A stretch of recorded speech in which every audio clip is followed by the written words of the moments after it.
Hello दोस्तों, राधे राधे आप सभी को।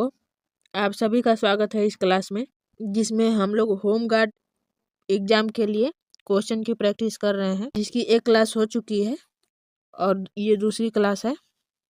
अगर आप लोगों को ये क्लास पसंद आए तो इसको लाइक और शेयर सब्सक्राइब जरूर कर लीजिएगा। तो शुरू करते हैं क्वेश्चन। पहला क्वेश्चन है, भारत के संविधान का अनुच्छेद 66 किससे संबंधित है? ऑप्शन है संसद का संविधान, उपराष्ट्रपति का चुनाव, संसद के सदनों की अवधि, भारत के अटॉर्नी जनरल। तो इसका सही जवाब है उपराष्ट्रपति का चुनाव। भारत के संविधान का अनुच्छेद 66 उपराष्ट्रपति के चुनाव से संबंधित है। भारतीय संविधान का अनुच्छेद 66 भारत के उपराष्ट्रपति के निर्वाचन चुनाव से संबंधित है और भारत का उपराष्ट्रपति संसद के उच्च सदन राज्यसभा का पदेन सभापति होता है और उपराष्ट्रपति राज्यसभा का सदस्य नहीं होता है। अतः इसे मतदान का अधिकार नहीं होता है, किंतु सभापति के रूप में निर्णायक मत देने का अधिकार उसे प्राप्त है। और भारत के प्रथम उपराष्ट्रपति डॉक्टर सर्वपल्ली राधाकृष्णन थे और वर्तमान में भारत के उपराष्ट्रपति सीपी राधाकृष्णन हैं। अगला क्वेश्चन है, भारतीय संविधान की किस अनुसूची में भारतीय गणराज्य की आधिकारिक भाषाओं की सूची प्रदान करती है?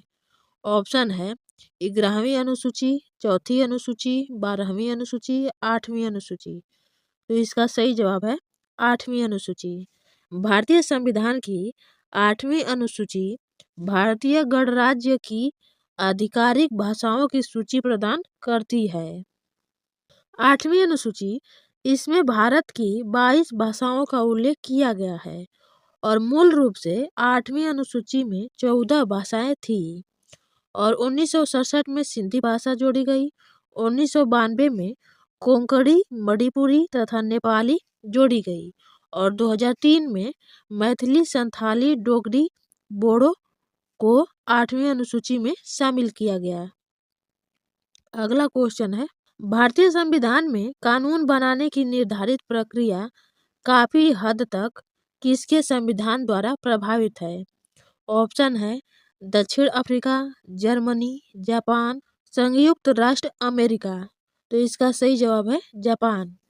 भारतीय संविधान में कानून बनाने की निर्धारित प्रक्रिया काफी हद तक जापान के संविधान द्वारा प्रभावित है। भारतीय संविधान में कानून बनाने की निर्धारित प्रक्रिया काफी हद तक जापान के संविधान द्वारा प्रभावित है और विधि द्वारा स्थापित प्रक्रिया जापान के संविधान से ली गई है और आयरलैंड के संविधान से राज्यसभा के 12 सदस्यों का मनोनयन तथा दक्षिण अफ्रीका के संविधान से संविधान संशोधन की प्रक्रिया को शामिल किया गया है और आपातकालीन उपबंध जर्मनी के संविधान से लिए गए हैं। अगला क्वेश्चन है, भारत की संविधान सभा की संघ शक्ति समिति के अध्यक्ष कौन थे? ऑप्शन है डॉक्टर राजेंद्र प्रसाद, जेबी कृपलानी, सरदार वल्लभ भाई पटेल, जवाहरलाल नेहरू। तो इसका सही जवाब है जवाहरलाल नेहरू। भारत की संविधान सभा की संघ शक्ति समिति के अध्यक्ष जवाहरलाल नेहरू थे।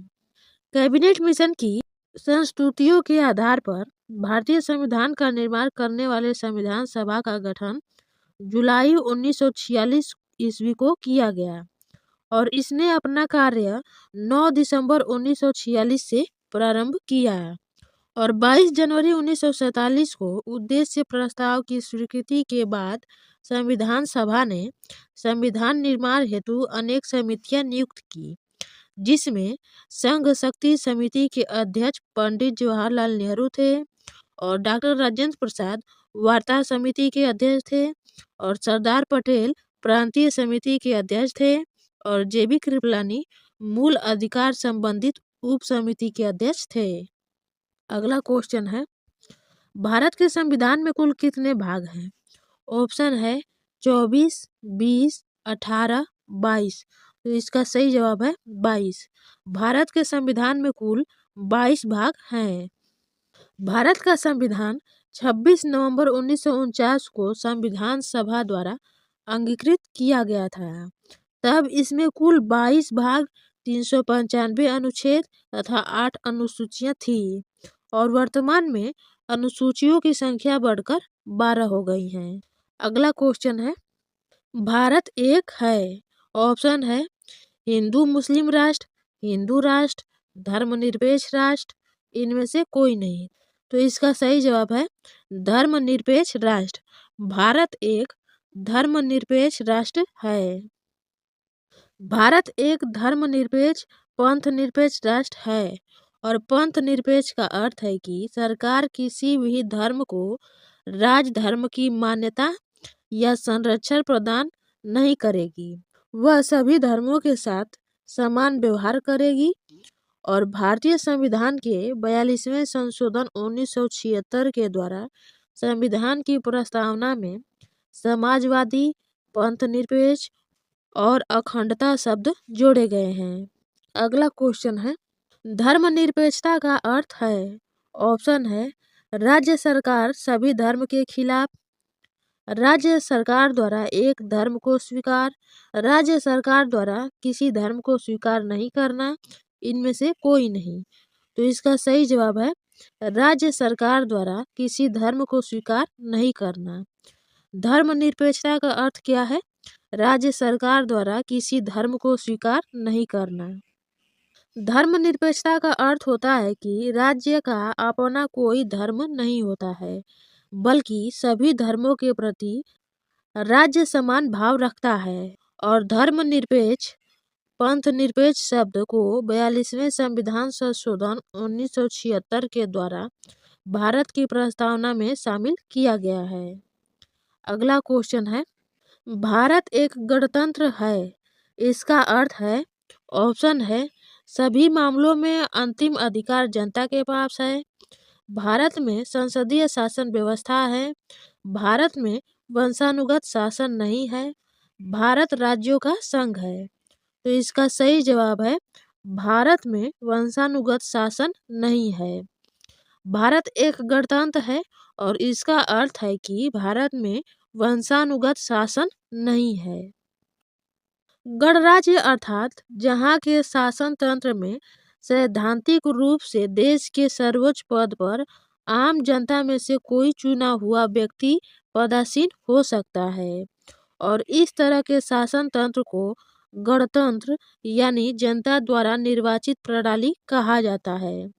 और भारत एक गणतंत्र है, इसका अर्थ यह है कि भारत में वंशानुगत शासन नहीं है। अगला क्वेश्चन है, एक व्यवस्थित सामाजिक संरचना का संकेत बिंदु है। ऑप्शन है सामाजिक आर्थिक अंतर की समाप्ति, कठिन समय में एकात्मकता, उद्देश्यों एवं विचारों में समानता, समूह के सदस्यों की उत्पादकता। तो इसका सही जवाब है उद्देश्यों एवं विचारों में समानता। एक व्यवस्थित सामाजिक संरचना का संकेत बिंदु उद्देश्यों एवं विचारों में समानता है। उद्देश्यों एवं विचारों में समानता एक व्यवस्थित सामाजिक संरचना का संकेत बिंदु है। अगला क्वेश्चन है, भारत की संविधान सभा के अध्यक्ष कौन थे? ऑप्शन है डॉक्टर भीमराव अंबेडकर, डॉक्टर राजेंद्र प्रसाद, श्री कृष्ण स्वामी अय्यर, श्री के.एम. मुंशी। तो इसका सही जवाब है डॉक्टर राजेंद्र प्रसाद। भारत की संविधान सभा के अध्यक्ष डॉक्टर राजेंद्र प्रसाद थे। संविधान सभा की प्रथम बैठक 9 दिसंबर 1946 को सच्चिदानंद सिन्हा की अध्यक्षता, जो स्थायी थे, में संपन्न हुआ, जिसमें मुस्लिम लीग ने भाग नहीं लिया था। और 11 दिसंबर 1946 को राजेंद्र प्रसाद संविधान सभा के स्थायी अध्यक्ष निर्वाचित हुए और जवाहरलाल नेहरू द्वारा 13 दिसंबर 1946 को रखा गया उद्देश्य प्रस्ताव 22 जनवरी 1947 को पारित हुआ था और डॉक्टर B.N. राव को संवैधानिक सलाहकार तथा डॉक्टर भीमराव अंबेडकर को प्रारूप समिति का अध्यक्ष नियुक्त किया गया था। अगला क्वेश्चन है, भारत का राष्ट्रगान जन गण मन की रचना किसने की? ऑप्शन है रविन्द्रनाथ टैगोर, बंकिम चंद्र चट्टोपाध्याय, मुंशी प्रेमचंद, अमर्त्य सेन। तो इसका सही जवाब है रविन्द्रनाथ टैगोर। भारत का राष्ट्रगान जन गण मन, इसकी रचना रविन्द्रनाथ टैगोर ने की थी। भारत के राष्ट्रगान जन गण मन की रचना रविन्द्रनाथ टैगोर ने की थी और इस गीत को सर्वप्रथम कांग्रेस की कलकत्ता अधिवेशन में 27 दिसंबर 1911 को गाया गया था और संविधान सभा ने इस गीत को भारत के राष्ट्रगान के रूप में 24 जनवरी 1950 को अपनाया था और पूरे गीत में 5 पद हैं, लेकिन प्रथम पद को ही राष्ट्रगान के रूप में अपनाया गया है और इसकी गायन अवधि 52 सेकंड की है। अगला क्वेश्चन है, किस मामले में आत्मरक्षा का अधिकार उपलब्ध नहीं होगा? ऑप्शन है लोक सेवक द्वारा किया गया कार्य, आपराधिक अत्याचार को रोकने में, जंगम संपत्ति की रक्षा में, उपरोक्त सभी में। तो इसका सही जवाब है लोक सेवक द्वारा किया गया कार्य। आत्मरक्षा का अधिकार उपबंध कौन सा नहीं है? लोक सेवक द्वारा किया गया कार्य। आत्मरक्षा का अधिकार निम्नलिखित परिस्थितियों में प्राप्त नहीं है और इससे संबंधित उपबंध धारा है 96 से 106 आईपीसी। पहला है, यदि लोक सेवक या सरकारी कर्मचारी कोई कार्य जिससे मृत्यु या नुकसान की आशंका युक्त रूप से नहीं होती है और वह सद्भावनापूर्वक अपने पद पर काम करता है। दूसरा है, कोई व्यक्ति जो लोक सेवक के निर्देश पर कोई कार्य करे या करने की कोशिश करे, जैसे कोर्ट के लाठीचार्ज के आदेश, पुलिस की कार्रवाई। और तीसरा है, यदि कोई कार्य उचित देखभाल व सावधानी से किया जाए तब उसे सद्भावनापूर्वक किया गया माना जाएगा। और चौथा है, ऐसे समय में जब सुरक्षा के लिए उचित प्राधिकारियों की सहायता प्राप्त करने के लिए समय हो। पांचवा है, स्वयं या संपत्ति की रक्षा के लिए उतने ही बल के प्रयोग का अधिकार है जितना स्वयं की रक्षा के लिए जरूरी हो। और छठवां है, किसी विकृत चित्र व्यक्ति, अपरिपक्व समझ के शिशु, पागल व्यक्ति या शराबी के खिलाफ आत्मरक्षा का अधिकार है। सातवां है, किसी आक्रमण करने वाले को जान से मारा जा सकता है अगर उस हमलावर से मौत, बलात्कार, अप्राकृतिक कार्य, अपहरण आदि की आशंका हो। अगला क्वेश्चन है, आत्मरक्षा का अधिकार है।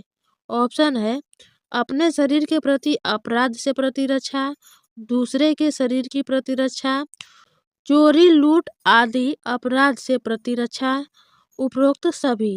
तो इसका सही जवाब है उपरोक्त सभी। आत्मरक्षा का अधिकार क्या है? अपने शरीर के प्रति अपराध से प्रतिरक्षा, दूसरे के शरीर की प्रतिरक्षा, चोरी लूट आदि अपराध से प्रतिरक्षा। भारतीय दंड संहिता की धारा 96 से 106 प्राइवेट प्रतिरक्षा के अधिकार से संबंध में उपबंध करती है तथा धारा 97 निम्न उपबंध करती है, जो कि पहला है, व्यक्ति स्वयं की रक्षा किसी भी हमले या अंकुश के विरुद्ध कर सकता है तथा साथ ही दूसरे के शरीर की प्रतिरक्षा भी कर सकता है। दूसरा है, व्यक्ति स्वयं की संपत्ति की रक्षा किसी भी चोरी, डकैती, शरारत व आपराधिक अत्याचार के विरुद्ध कर सकता है। अगला क्वेश्चन है, भारतीय संविधान का निर्माण किस सभा द्वारा किया गया है? ऑप्शन है लोकसभा, संविधान सभा, राज्यसभा, उक्त में से कोई नहीं। तो इसका सही जवाब है संविधान सभा। भारतीय संविधान का निर्माण किस सभा द्वारा किया गया है? संविधान सभा के द्वारा किया गया है। भारतीय संविधान का निर्माण कैबिनेट मिशन योजना के आधार पर प्रांतीय विधानसभाओं के द्वारा अप्रत्यक्ष चुनाव प्रणाली से गठित संविधान सभा द्वारा किया गया था, जिसके स्थायी अध्यक्ष डॉक्टर राजेंद्र प्रसाद थे तथा इसकी पहली बैठक 9 दिसंबर 1946 को हुई तथा इसमें सदस्यों की संख्या 389 थी, जिसमें कुल 15 महिलाएं थी। अगला क्वेश्चन है, भारतीय संविधान को किस दिन अंगीकृत या अधिनियमित और आत्ममार्पित किया गया? तो ऑप्शन है मिति मार्गशीर्ष शुक्ल सप्तमी संवत 2008 विक्रमी। दूसरा ऑप्शन है मिति मार्गशीर्ष शुक्ल सप्तमी संवत 2006 विक्रमी। तीसरा ऑप्शन है मिति मार्गशीर्ष शुक्ल अष्टमी संवत 2007 विक्रमी। चौथा ऑप्शन है मिति मार्गशीर्ष शुक्ल अष्टमी संवत 2009 विक्रमी। तो इसका सही जवाब है मिति मार्गशीर्ष शुक्ल सप्तमी संवत 2008 विक्रमी। भारतीय संविधान को किस दिन अपनाया गया? मिति मार्गशीर्ष शुक्ल सप्तमी संवत 2006 विक्रमी को। भारतीय संविधान सभा द्वारा 26 नवंबर 1949 को संविधान को अंगीकृत किया गया और उस दिन विक्रमी संवत के अनुसार मिति मार्गशीर्ष शुक्ल पक्ष की सप्तमी संवत 2006 विक्रमी थी। अगला क्वेश्चन है, भारत का गणतंत्र के रूप में जन्म कब हुआ? ऑप्शन है 26 जनवरी 1950, 15 अगस्त 1945, 15 अगस्त 1950, 26 जनवरी 1947। तो इसका सही जवाब है 26 जनवरी 1950। भारत का गणतंत्र के रूप में जन्म 26 जनवरी 1950 को हुआ।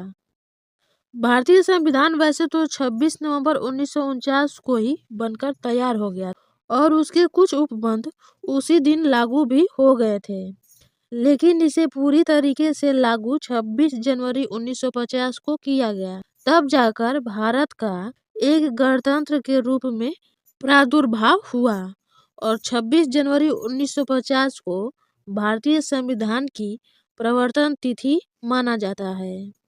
अगला क्वेश्चन है, संविधान सभा में किस देशी रियासत के प्रतिनिधि ने भाग नहीं लिया था? ऑप्शन है मैसूर, हैदराबाद, जूनागढ़, कश्मीर। तो इसका सही जवाब है हैदराबाद। संविधान सभा में किस देशी रियासत के प्रतिनिधियों ने भाग नहीं लिया था? हैदराबाद के प्रतिनिधियों ने भाग नहीं लिया था। संविधान निर्माण प्रक्रिया के दौरान एकमात्र रियासत जिसने इसमें भाग नहीं लिया था वह थी हैदराबाद और अन्य सभी रियासतों ने अपने प्रतिनिधि संविधान सभा में भेजे थे और हैदराबाद को बाद में ऑपरेशन पोलो के तहत भारत संघ में शामिल किया गया। अगला क्वेश्चन है, भारत के किस अनुच्छेद में अनुसूचित जाति व जनजाति हेतु राष्ट्रीय आयोग का प्राविधान है? ऑप्शन है अनुच्छेद 337, अनुच्छेद 334, अनुच्छेद 338, अनुच्छेद 339। तो इसका सही जवाब है अनुच्छेद 338। संविधान के अनुच्छेद 338 में अनुसूचित जाति व जनजाति हेतु राष्ट्रीय आयोग का प्रावधान किया गया है। भारतीय संविधान के अनुच्छेद 338 में राष्ट्रीय अनुसूचित जाति आयोग का प्रावधान किया गया है, जिसमें एक अध्यक्ष सहित कुल 5 सदस्य होंगे, जबकि राष्ट्रीय अनुसूचित जनजाति आयोग का प्रावधान 89वें संविधान संशोधन अधिनियम 2003 के द्वारा शामिल किए गए एक नए अनुच्छेद 338 क में शामिल किया गया।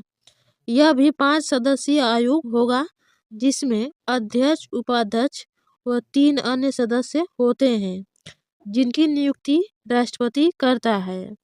अगला क्वेश्चन है, निम्नलिखित में से किस क्षेत्र में 1813 के चार्टर एक्ट में भारत में अंग्रेजी नीति में मौलिक परिवर्तन आया? ऑप्शन है कृषि, शिक्षा, जन स्वास्थ्य, तकनीकी शिक्षा। तो इसका सही जवाब है शिक्षा। 1813 के चार्टर एक्ट में भारत में अंग्रेजी नीति में मौलिक परिवर्तन शिक्षा में आया। 1813 के चार्टर एक्ट से भारत में अंग्रेजी नीति से शिक्षा के क्षेत्र में मौलिक परिवर्तन आया, जिसमें भारतीयों के शिक्षा पर प्रतिवर्ष 1 लाख रुपए खर्च करने का उपबंध किया गया था तथा इसके अलावा ईसाई मिशनरियों को भारत में धर्म प्रचार की अनुमति दी गई? अगला है उद्देशिका।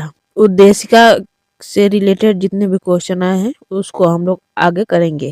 पहला क्वेश्चन है, निम्नलिखित में से कौन भारत को एक धर्मनिरपेक्ष राज्य के रूप में वर्णित करता है? ऑप्शन है संविधान की प्रस्तावना, मौलिक अधिकार, मौलिक कर्तव्य, राज्य के नीति निर्देशक सिद्धांत।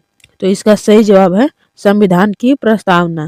भारत को एक धर्मनिरपेक्ष राज्य के रूप में कौन वर्णित करता है? संविधान की प्रस्तावना। भारतीय संविधान की प्रस्तावना भारत को एक धर्मनिरपेक्ष राज्य के रूप में वर्णित करता है और ध्यातव्य है कि प्रस्तावना में पंथ निरपेक्ष शब्द 42वें संविधान संशोधन द्वारा 1976 में जोड़ा गया था। अगला क्वेश्चन है, भारतीय संविधान की प्रस्तावना उद्देशिका में कौन सा यह दर्शाता है कि भारत किसी भी बाहरी नियंत्रण से मुक्त है? ऑप्शन है गणराज्य, दूसरा ऑप्शन है संपूर्ण प्रभुत्व संपन्न, तीसरा ऑप्शन है समाजवादी, चौथा ऑप्शन है पंथ निरपेक्ष। तो इसका सही जवाब है संपूर्ण प्रभुत्व संपन्न। भारतीय संविधान की प्रस्तावना उद्देशिका में संपूर्ण प्रभुत्व संपन्न यह दर्शाता है कि भारत किसी भी बाहरी नियंत्रण से मुक्त है।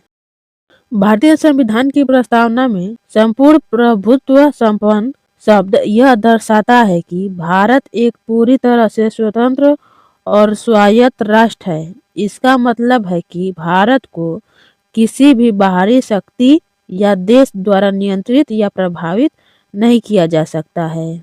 अगला क्वेश्चन है, प्रस्तावना उद्देशिका में राष्ट्र को एकता और अखंडता शब्दों का उद्देश्य किस मौलिक सिद्धांतों को बढ़ावा देता है?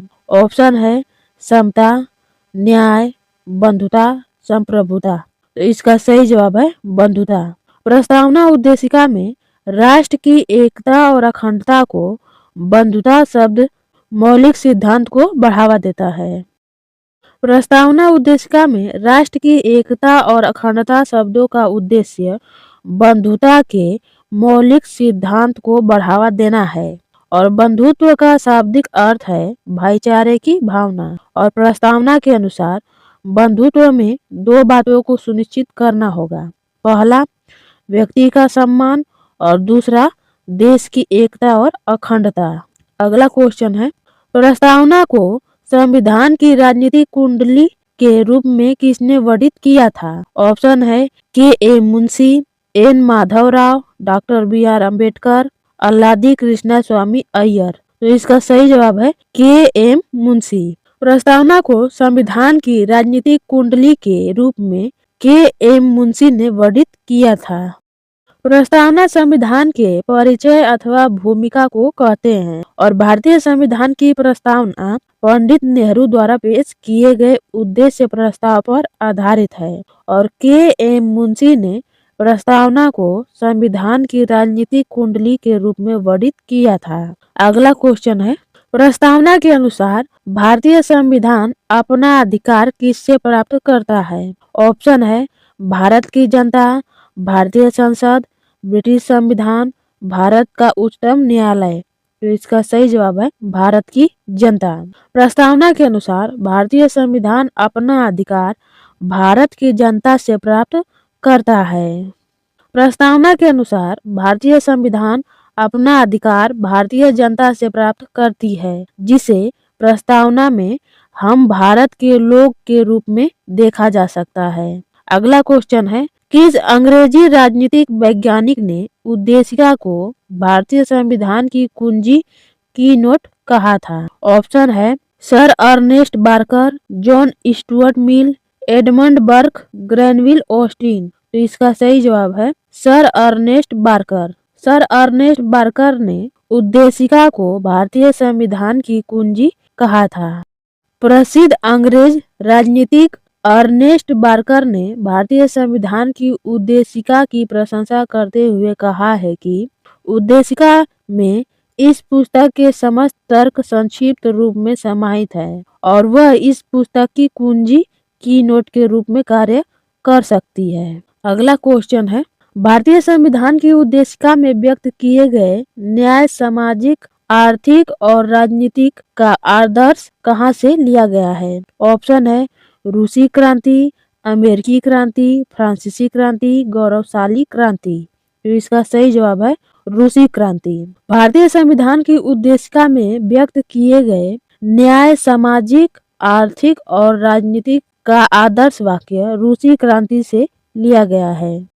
भारतीय संविधान की उद्देशिका में व्यक्त किए गए सामाजिक, आर्थिक और राजनीतिक न्याय का आदर्श सोवियत संघ रूस से लिया गया है और मौलिक कर्तव्य भी रूस से ही लिया गया है। फ्रांस से गणतंत्रात्मक और प्रस्तावना में स्वतंत्रता, समता, बंधुता के आदर्श का सिद्धांत लिया गया है और संविधान संशोधन की प्रक्रिया का प्रावधान राज्यसभा में सदस्यों का निर्वाचन दक्षिण अफ्रीका के संविधान से लिया गया है और मौलिक अधिकार, न्यायिक समीक्षा राष्ट्रपति और उस पर महाभियोग उपराष्ट्रपति, उच्चतम एवं उच्च न्यायालय के न्यायाधीशों की हटाने की प्रक्रिया अमेरिका के संविधान से लिया गया है। अगला क्वेश्चन है, उद्देशिका को किसके मामले में भारत के संविधान का हिस्सा माना गया था? ऑप्शन है संग्राम सिंह बनाम चुनाव प्राधिकरण, केशवानंद भारती बनाम केरल राज्य, एक्सप्रेस न्यूज़पेपर प्राइवेट लिमिटेड बनाम भारतीय संघ, भीम सिंह बनाम हरियाणा राज्य। तो इसका सही जवाब है केशवानंद भारती बनाम केरल राज्य। उद्देशिका को केशवानंद भारती बनाम केरल राज्य के मामले में भारत के संविधान का हिस्सा माना गया था। उद्देशिका को केशवानंद भारती बनाम केरल राज्य के मामले में भारत के संविधान का हिस्सा माना गया था और उद्देशिका यह बताती है कि संविधान जनता के लिए है तथा जनता ही अंतिम संप्रभु है। उद्देशिका संविधान के लक्ष्यों और आकांक्षाओं को प्रकट करती है और इसका प्रयोग किसी अनुच्छेद में विद्यमान अस्पष्टता को दूर करने में किया जा सकता है। अगला क्वेश्चन है, 13 दिसंबर 1946 को संविधान सभा में ऐतिहासिक उद्देश्य संकल्प को किसने रखा था? ऑप्शन है जवाहरलाल नेहरू, एम.एन. रॉय, सरदार वल्लभ भाई पटेल, महात्मा गांधी। तो इसका सही जवाब है जवाहरलाल नेहरू। 13 दिसंबर 1946 को संविधान सभा में ऐतिहासिक उद्देश्य संकल्प को जवाहरलाल नेहरू ने रखा था। 13 दिसंबर 1946 को जवाहरलाल नेहरू ने संविधान सभा के सामने ऐतिहासिक उद्देश्य संकल्प को रखा था, जिसे सर्वसम्मति के साथ 22 जनवरी 1947 को स्वीकार कर लिया गया और इसी उद्देश्य प्रस्ताव को प्रस्तावना के रूप में जाना जाता है और भारतीय संविधान की प्रस्तावना अमेरिका के संविधान से लिया गया है और भारतीय संविधान की प्रस्तावना में 42वें संशोधन अधिनियम 1976 के द्वारा 3 शब्द जोड़े गए। पहला है समाजवाद, दूसरा पंथ निरपेक्ष, तीसरा अखंडता। अगला क्वेश्चन है, हमारी प्रस्तावना में स्वतंत्रता, समानता और बंधुता के आदर्शों को कहां से लिया गया है? ऑप्शन है फ्रांसीसी क्रांति, अमेरिकी क्रांति, रूसी क्रांति, गौरवशाली क्रांति। तो इसका सही जवाब है फ्रांसीसी क्रांति। हमारी प्रस्तावना में स्वतंत्रता, समानता और बंधुता के आदर्शों को फ्रांसीसी क्रांति से लिया गया है। हमारी प्रस्तावना में स्वतंत्रता, समानता और बंधुता के आदर्शों को फ्रांसीसी क्रांति से लिया गया है और फ्रांस के संविधान से प्रेरित होकर भारत को गणराज्य के रूप में मान्यता दी गई है। फ्रांस की राज्य क्रांति 1789 ईस्वी में लुई 16वें के शासनकाल में हुई थी। अगला क्वेश्चन है, भारतीय संविधान की प्रस्तावना में निम्न में से किस मुख्य शब्द का उल्लेख भारत के सभी लोगों के बीच सामान्य भाईचारे की भावना को प्राप्त करने के लिए उद्देश्य से किया गया है? ऑप्शन है समाजवादी, लोकतांत्रिक, बंधुता, न्याय। तो इसका सही जवाब है बंधुता। भारतीय संविधान की प्रस्तावना में बंधुता शब्द का उल्लेख भारत के सभी लोगों के बीच सामान्य भाईचारे की भावना को प्राप्त करने के उद्देश्य से किया गया है। भारतीय संविधान की प्रस्तावना में निहित शब्द बंधुता का शाब्दिक अर्थ है सभी भारतीयों के बीच सर्वमान्य भाईचारे का व उनके एक होने की भावना का होना है, जिससे समाज में व्यक्ति की गरिमा, राष्ट्र की एकता और अखंडता सुनिश्चित की जा सके। अगला क्वेश्चन है, भारतीय संविधान की प्रस्तावना में प्रयुक्त निम्नलिखित में से किस शब्द का अर्थ है विशेषाधिकार का अभाव? ऑप्शन है समानता, बंधुता, स्वतंत्रता, संप्रभुता। तो इसका सही जवाब है समानता। भारतीय संविधान की प्रस्तावना में प्रयुक्त समानता शब्द का अर्थ है विशेषाधिकार का अभाव। भारतीय संविधान की प्रस्तावना में प्रयुक्त समानता शब्द का अर्थ है विशेषाधिकार का अभाव और भारतीय संविधान की प्रस्तावना के पीछे के आदर्शों को जवाहरलाल नेहरू के उद्देश्य प्रस्ताव द्वारा निर्धारित किया गया था, जिसे 22 जनवरी 1947 को संविधान सभा द्वारा अपनाया गया था। और भारतीय संविधान की प्रस्तावना की भाषा और शैली ऑस्ट्रेलिया के संविधान से तथा प्रस्तावना अमेरिका के संविधान से लिया गया है। अगला क्वेश्चन है, 26 नवंबर 1949 को गृहीत मूल भारतीय संविधान की प्रस्तावना में निम्नलिखित में से किस शब्द का उल्लेख नहीं है? ऑप्शन है गणतंत्र, स्वतंत्रता, गणराज्य, धर्मनिरपेक्ष। तो इसका सही जवाब है धर्मनिरपेक्ष। 26 नवंबर 1949 को गृहीत मूल भारतीय संविधान की प्रस्तावना में धर्मनिरपेक्ष शब्द का उल्लेख नहीं है। भारतीय संविधान की प्रस्तावना को 42वें संवैधानिक संशोधन अधिनियम 1976 के द्वारा संशोधित किया गया है, जिसमें 3 नए शब्द समाजवादी, पंथनिरपेक्ष और अखंडता जोड़े गए। और ध्यातव्य है कि 26 नवंबर 1949 को गृहीत मूल भारतीय संविधान की प्रस्तावना में पंथनिरपेक्ष शब्द का उल्लेख नहीं हुआ था। अगला क्वेश्चन है, भारतीय संविधान की उद्देशिका में अब तक कितनी बार संशोधन किया गया है? ऑप्शन है 3 बार, 5 बार, 1 बार, 8 बार। तो इसका सही जवाब है 1 बार। भारतीय संविधान की उद्देशिका में अब तक 1 बार संशोधन किया गया है। भारतीय संविधान की उद्देशिका में केवल 1 बार संशोधन किया गया है और उद्देशिका में 42वें संविधान संशोधन अधिनियम 1976 में 3 नए शब्द समाजवादी, पंथनिरपेक्ष और अखंडता जोड़े गए। अगला क्वेश्चन है, निम्नलिखित में से कौन सी वस्तुपरक संकल्प में अभिव्यक्त मौलिक प्रतिबद्धताओं की वह सूची है जिसे हमारे संविधान में स्थान दिया गया है? ऑप्शन है समानता, स्वतंत्रता, लोकतंत्र, संप्रभुता और समतावाद। दूसरा ऑप्शन है समानता, स्वतंत्रता, भ्रातृत्व, समाजवाद और संप्रभुता। तीसरा ऑप्शन है समानता, स्वतंत्रता, लोकतंत्र, संप्रभुता और एक सर्वदेशी पहचान। चौथा ऑप्शन है समानता, स्वतंत्रता, भ्रातृत्व, लोकतंत्र और संप्रभुता। तो इसका सही जवाब है समानता, स्वतंत्रता, भ्रातृत्व, लोकतंत्र और संप्रभुता।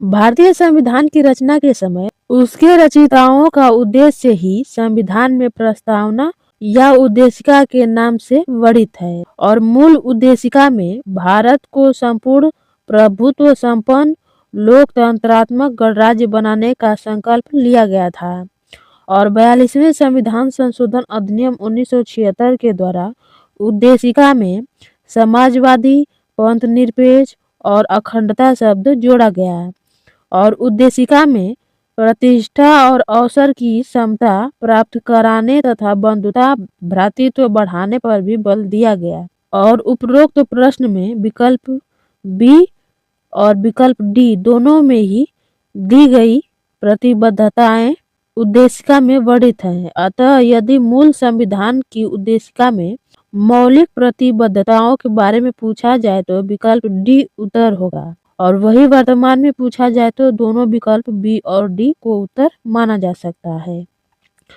अगला क्वेश्चन है, किस संशोधन द्वारा प्रस्तावना में संशोधन किया गया और भारत के विवरण को सार्वभौम लोकतांत्रिक गणराज्य से सार्वभौम समाजवादी धर्मनिरपेक्ष लोकतांत्रिक गणराज्य में बदल दिया गया। ऑप्शन है 40वां संशोधन, 41वां संशोधन, 45वां संशोधन, 42वां संशोधन। तो इसका सही जवाब है 42वां संशोधन। प्रस्तावना में संशोधन किया गया और भारत के विवरण को सार्वभौम लोकतांत्रिक गणराज्य से सार्वभौम समाजवादी धर्मनिरपेक्ष लोकतांत्रिक गणराज्य के संशोधन के द्वारा बदल दिया गया। 42वां संशोधन के द्वारा बदल दिया गया।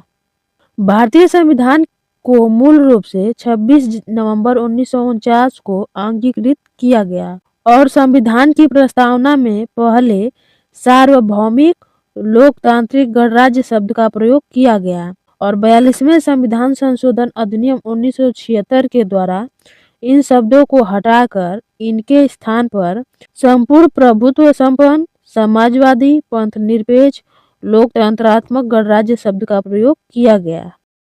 अगला क्वेश्चन है, निम्न में से किसे संविधान की कुंजी की संज्ञा दी गई है? ऑप्शन है मौलिक अधिकार, नीति निर्देशक तत्व, उद्देशिका, मौलिक कर्तव्य। तो इसका सही जवाब है उद्देशिका। किसको संविधान की कुंजी की संज्ञा दी गई है? उद्देशिका को दी गई है। भारतीय संविधान की उद्देशिका या प्रस्तावना को संविधान की कुंजी कहा जाता है और प्रस्तावना संविधान के आदर्शों, लक्ष्यों एवं उद्देश्यों का वर्णन करती है और सर्वोच्च न्यायालय ने 1973 में केशवानंद भारतीवाद में प्रस्तावना को भारतीय संविधान का अभिन्न अंग स्वीकार किया था। अगला क्वेश्चन है, निम्नलिखित में से महिलाओं की सुरक्षा या कल्याण से संबंधित कौन सा अधिनियम पिछले 2 वर्षों में पारित किया गया है? ऑप्शन है महिलाओं का अशिष्ट प्रतिरूप प्रतिषेध अधिनियम। दूसरा ऑप्शन है घरेलू हिंसा से महिलाओं की सुरक्षा अधिनियम। तीसरा ऑप्शन है कार्यस्थल पर महिलाओं का लैंगिक उत्पीड़न निवारक प्रतिषेध एवं प्रतितोष अधिनियम। चौथा ऑप्शन है कारखाना अधिनियम। तो इसका सही जवाब है कार्यस्थल पर महिलाओं का लैंगिक उत्पीड़न निवारक प्रतिषेध और प्रतितोष अधिनियम। महिलाओं की सुरक्षा या कल्याण से संबंधित कार्यस्थल पर महिलाओं का लैंगिक उत्पीड़न निवारण प्रतिषेध और प्रतिशोध अधिनियम 2012 में पारित किया गया तथा यह अधिनियम 9 दिसंबर 2013 को लागू हुआ था। अगला क्वेश्चन है, निम्न में से कौन भारत को एक धर्मनिरपेक्ष राज्य बनाता है? ऑप्शन है मूल अधिकार, नवीं अनुसूची, निर्देशक सिद्धांत, संविधान की प्रस्तावना। तो इसका सही जवाब है संविधान की प्रस्तावना। भारत को एक धर्मनिरपेक्ष राज्य संविधान की प्रस्तावना बनाता है। 42वें संविधान संशोधन 1976 के द्वारा प्रस्तावना में समाजवादी पंथ निरपेक्ष और अखंडता शब्द को जोड़ा गया। इसलिए प्रस्तावना भारत को एक धर्मनिरपेक्ष या पंथ निरपेक्ष राज्य बनाता है। और तीसरा चैप्टर है नागरिकता। इसके जो भी क्वेश्चन है उसको आगे हम लोग करेंगे। क्वेश्चन है, किसी व्यक्ति को भारत के एक नागरिक के रूप में मान्यता प्रदान करना भारत के संविधान के किसके अधीन है? ऑप्शन है अनुच्छेद 2 से 4, अनुच्छेद 12 से 14, अनुच्छेद 5 से 7, अनुच्छेद 1। तो इसका सही जवाब है अनुच्छेद 5 से 7। किसी व्यक्ति को भारत के एक नागरिक के रूप में मान्यता प्रदान करना भारत के संविधान के अनुच्छेद 5 से 7 के अधीन होता है। किसी व्यक्ति को भारत के एक नागरिक के रूप में मान्यता प्रदान करना भारत के संविधान के अनुच्छेद 5 से 11 के अधीन है और यह नागरिकता से संबंधित है जो भाग 2 में आता है। अगला क्वेश्चन है, निम्नलिखित में से कौन सा कृत्य किसी भारतीय की नागरिकता रद्द कर सकता है? पहला ऑप्शन है नागरिक ने संविधान के प्रति निष्ठाहीन दर्शाई हो। दूसरा ऑप्शन है नागरिक ने युद्ध के समय गैर कानूनी तरीके से शत्रु के साथ संपर्क साधा हो। तो इसका सही जवाब है ए और बी दोनों। किसी भारतीय की नागरिकता रद्द हो सकती है जब उस नागरिक ने संविधान के प्रति निष्ठाहीन दर्शाई हो या उस नागरिक ने युद्ध के समय गैर कानूनी तरीके से शत्रु के साथ संपर्क साधा हो। भारतीय संविधान के भाग 2 में अनुच्छेद 5 से 11 तक के प्रावधान भारतीय नागरिकता से संबंधित हैं और इन अनुच्छेदों से स्पष्ट है कि किसी भी भारतीय नागरिक की नागरिकता का परित्याग करने पर या नागरिक द्वारा संविधान के प्रति निष्ठाहीन दिखाने पर या अन्य देश की नागरिकता स्वीकार करने पर या सरकार द्वारा नागरिकता छीनने पर तथा युद्ध के समय शत्रु से गैरकानूनी तरीके से संपर्क रखने पर आदि कई कारणों समाप्त या रद्द की जा सकती है। अगला क्वेश्चन है, भारत के संविधान का निम्नलिखित में से कौन सा भाग नागरिकता से संबंधित है? ऑप्शन है भाग 6, भाग 2, भाग 8, भाग 12। तो इसका सही जवाब है भाग 2। भारत के संविधान का भाग 2 नागरिकता से संबंधित है। भारतीय संविधान का भाग 2 अनुच्छेद 5 से 11 नागरिकता से संबंधित है और भारतीय संविधान के भाग 1 का संबंध संघ एवं उसके राज्य क्षेत्र से है और संविधान के भाग 3 का संबंध मौलिक अधिकारों से है। इसी प्रकार भारत के संविधान के भाग 4 का क का संबंध मूल कर्तव्यों से है। अगला क्वेश्चन है, भारत के सर्वोच्च न्यायालय के मुख्य न्यायाधीश हैं। ऑप्शन है केशवानंद भारती, मार्कंडे काटजू, पी सदाशिवम, उपरोक्त में से कोई नहीं। तो इसका सही जवाब है पी सदाशिवम। भारत के सर्वोच्च न्यायालय के मुख्य न्यायाधीश हैं पी सदाशिवम। प्रश्नकाल के दौरान पी सदाशिवम ने 19 जुलाई 2013 को भारत के मुख्य न्यायाधीश के रूप में पद ग्रहण किया था तथा 27 अप्रैल 2014 को इस पद से सेवानिवृत्त हुए और वर्तमान में 24/5/2025 से 23/11/2025 तक सर्वोच्च न्यायालय के मुख्य न्यायाधीश भूषण रामकृष्णन गवई BR गवई हैं। अगला क्वेश्चन है, भारत की नागरिकता निम्नलिखित में से किसके द्वारा प्राप्त की जा सकती है? ऑप्शन है जन्म से, वंशानुक्रम से, देशीकरण से, इन सभी से। तो इसका सही जवाब है इन सभी से। भारत की नागरिकता जन्म से, वंशानुक्रम से, देशीकरण से प्राप्त की जा सकती है। भारत में एकल नागरिकता का प्रावधान है और भारतीय नागरिकता का वर्णन संविधान के भाग 2 के अंतर्गत अनुच्छेद 5 से 11 के मध्य किया गया है और भारत की नागरिकता जन्म से राजनयिकों के बच्चे और विदेशियों के बच्चे को छोड़कर वंशानुक्रम से, देशीकरण से, पंजीकरण से तथा भूमि विस्तार के माध्यम से प्राप्त की जा सकती है। अगला क्वेश्चन है, गृह मंत्रालय द्वारा जारी आंकड़ों के अनुसार किस देश के लोग भारत की नागरिकता लेने में सबसे आगे रहे हैं? ऑप्शन है पाकिस्तान, बांग्लादेश, नेपाल, श्रीलंका। तो इसका सही जवाब है पाकिस्तान। गृह मंत्रालय के द्वारा जारी आंकड़ों के अनुसार पाकिस्तान के लोग भारत की नागरिकता लेने में सबसे आगे रहे हैं। गृह मंत्रालय के वर्ष 2011 के आंकड़ों के अनुसार भारत की नागरिकता प्राप्त करने वाले विभिन्न देशों में पाकिस्तान के लोग 1093 सबसे आगे हैं तथा अन्य देश के लोग क्रमशः अफगानिस्तान 316, बांग्लादेश 147 तथा श्रीलंका 53 है। अब आगे यहाँ से मूल अधिकार के जो भी क्वेश्चन हैं वो यहाँ से शुरू होंगे। तो क्वेश्चन है, संविधान के किस अनुच्छेद में सर्वोच्च न्यायालय के न्यायाधिकार क्षेत्र के बारे में बताते हुए इसे दिशा निर्देश, आदेश या रिट जारी करने का अधिकार प्रदान किया गया है? ऑप्शन है अनुच्छेद 31, अनुच्छेद 32, अनुच्छेद 34, अनुच्छेद 33। तो इसका सही जवाब है अनुच्छेद 32। अनुच्छेद 32 में सर्वोच्च न्यायालय के न्यायाधिकार क्षेत्र के बारे में बताते हुए इसे दिशा निर्देश, आदेश या रिट जारी करने का अधिकार प्रदान किया गया है। अनुच्छेद 32 जिसे संवैधानिक उपचारों का अधिकार के रूप में जाना जाता है और इसे मौलिक अधिकारों को लागू करने के लिए सर्वोच्च न्यायालय के समक्ष याचिका दायर करने का अधिकार देता है और इसके तहत 5 प्रकार के आदेश या रिट जारी किए जाते हैं। पहला है बंदी प्रत्यक्षीकरण, दूसरा परमादेश, तीसरा प्रतिषेध, चौथा उत्प्रेषण और 5वां अधिकार परीक्षा जारी की जा सकती है। और अनुच्छेद 226 उच्च न्यायालय को यह शक्ति प्रदान करता है।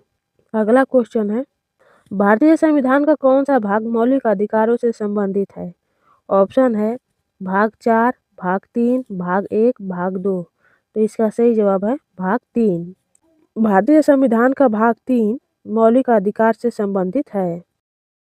भारतीय संविधान का भाग 3 के अनुच्छेद 12 से 35 तक 6 मूल अधिकारों का प्रावधान है जो निम्न है।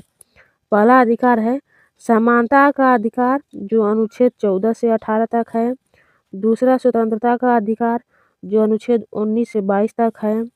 तीसरा है शोषण के विरुद्ध अधिकार जो अनुच्छेद 23 से 24 तक है। चौथा है धर्म की स्वतंत्रता का अधिकार जो अनुच्छेद 25 से 28 तक है। पांचवा है सांस्कृतिक और